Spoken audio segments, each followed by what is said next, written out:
And right now, the only groups that are really developing and deploying exponential tech to be able to influence human behavior at scale are authoritarian nation states like China and companies like Facebook and Google and Amazon, which neither of them are democratic type systems. They're both top-down systems that don't have a beholdenness to the people, that don't have jurisprudence, but they are developing AI feedback and network-based monopoly type capacities, and they will simply win. And so we look at a future where exponential technology increases catastrophic risks radically, right? Because obviously the breakdown of society is a very clear example of this, but also the exponential technology also means exponentially more power that is easier to access. So it's very hard to make nuclear weapons. It's not very hard to utilize AIs that are openly available on Amazon cloud service to do cyber attacks on things. And we have a society that is increasingly susceptible to harm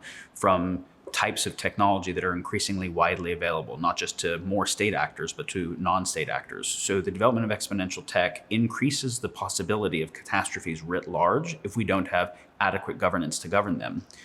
And right now, the only things that are gaining adequate influence of the people are top-down controlled, and we would say dystopic in that way. So we have kind of catastrophe on one hand and dystopias on the other as the only attractors. And we really want a third attractor, which would require the development and deployment of the whole suite of digital technologies to be able to govern adequately to prevent catastrophic risk while doing it in a non-dystopic way, meaning ensuring that the civil liberties that we care about are baked into the nature of how it works.